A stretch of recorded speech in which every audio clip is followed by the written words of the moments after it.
ಇನ್ನು ಮುಖ್ಯಮಂತ್ರಿ ರಾಜೀನಾಮೆಗೆ ಪ್ರಶ್ನಿಸಿ ರಾಜೀನಾಮೆಗೆ ನೀಡುವಂತೆ ಆಗ್ರಹಿಸಿ ಆರ್ ಅಶೋಕ್ ಟ್ವೀಟನ್ನು ಮಾಡಿದರು. ಇದಕ್ಕೆ ಈಗ ಸಿಎಂ ಸಿದ್ದರಾಮಯ್ಯ ಕೂಡ ತಿರುಗೇಟನ್ನು ನೀಡಿದ್ದಾರೆ. ಟ್ವೀಟ್ ಮೂಲಕ ತಿರುಗೇಟು ಕೊಟ್ಟಂತ ಸಿದ್ದರಾಮಯ್ಯ ಅಶೋಕ್ ಮತ್ತೊಮ್ಮೆ ತಮ್ಮ ಅಜ್ಞಾನ ಪ್ರದರ್ಶನ ಮಾಡಿದ್ದಾರೆ. ಬೇಕಾಬಿಟ್ಟಿ ಹೇಳಿಕೆ ನೀಡೋ ಮೊದಲು ವಾಸ್ತವ ಪರಿಶೀಲನೆ ಮಾಡಲಿ ಅಂತ ಹೇಳಿದ್ದಾರೆ. ರಾಜ್ಯದಲ್ಲಿ ಡಿನೋಟಿಫಿಕೇಶನ್ ಪ್ರಕರಣ ಸಂಬಂಧಪಟ್ಟಂತೆ ರಾಜ್ಯಪಾಲ ಹಂಸರಾಜ್ ಭಾರದ್ವಾಜ್ ಅನುಮತಿ ನೀಡಿದಾಗ 2011 ಜನವರಿ 21 ಪ್ರಾಸಿಕ್ಯೂಷನ್ಸ್ಗೆ ಅನುಮತಿ ನೀಡಿದ್ರು.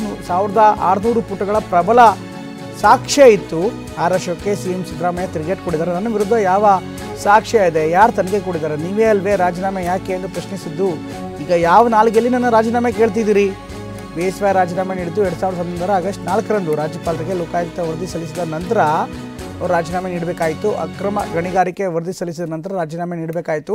ಅಕ್ರಮ ಗಣಿಗಾರಿಕೆಯಿಂದಾಗಿ ರಾಜ್ಯದ ಬೊಕ್ಕಸಕ್ಕೆ 16,500 ಕೋಟಿ ನಷ್ಟವಾಗಿದೆ ಎಂದು ತನಿಖಾ ವರದಿ ಹೇಳಿದರು. ಈಗ ಅಶೋಕ್ ಅವರೇ ಹಳೆದೆಲ್ಲವನ್ನು ಕೂಡ ನೆನಪಿಸ್ಕೊಳ್ಳಿ. ಆಗ ನೀವೆಲ್ಲರೂ ಸೇರಿ ಯಡಿಯೂರಪ್ಪ ವಿರುದ್ಧವೇ ಕುತಂತ್ರ ಮಾಡಿದ್ರಿ, ಏನೆಲ್ಲ ಕುತಂತ್ರ ಮಾಡಿದ್ರಿ ಅನ್ನೋದು ಈಗ ನೆನಪಾಗ್ಬೋದು ಅಂತ ಟ್ವೀಟ್ ಮೂಲಕ ಸಿದ್ದರಾಮಯ್ಯ ತಿರುಗೇಟನ್ನು ಕೊಟ್ಟಿದ್ದಾರೆ.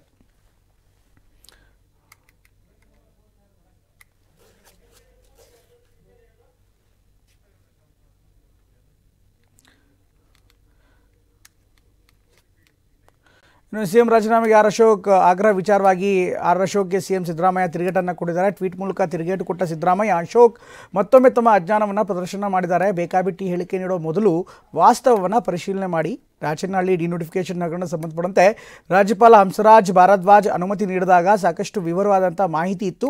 2011 ಜನವರಿ 21ರಂದು ಪ್ರಾಸಿಕ್ಯೂಷನ್ಸ್ಗೆ ಅನುಮತಿ ನೀಡಲಾಗಿತ್ತು. 1600 ಪುಟಗಳ ಪ್ರಬಲ ದಾಖಲೆಗಳ ಸಾಕ್ಷ್ಯ ಇತ್ತು. ಸಿಎಂ ಸ್ಥಾನಕ್ಕೆ BSY ರಾಜೀನಾಮೆ ನೀಡಿರಲಿಲ್ಲ. ನೀವೇ ಅಲ್ವೇ ರಾಜೀನಾಮೆ ಯಾಕೆ ಅಂತ ಪ್ರಶ್ನೆ ಮಾಡಿದ್ದಾಗ ಈಗ ಯಾವ ನಾಲಿಗೆಯಲ್ಲಿ ನನ್ನ ರಾಜೀನಾಮೆಯನ್ನು ಕೇಳ್ತಾ ಇದ್ದೀರಿ ಅಂತ ಪ್ರಶ್ನೆ ಮಾಡಿದ್ದಾರೆ. BSY ರಾಜೀನಾಮೆ ನೀಡಿದ್ದು 2011 ಆಗಸ್ಟ್ 4ರಂದು ರಾಜ್ಯಪಾಲರಿಗೆ ಲೋಕಾಯುಕ್ತ ವರದಿ ಸಲ್ಲಿಸಿದ ನಂತರ, ಅಕ್ರಮ ಗಣಿಗಾರಿಕೆ ವರದಿ ಸಲ್ಲಿಸಿದ ನಂತರ ಅಂತ ಹೇಳ್ತಿದ್ದಾರೆ.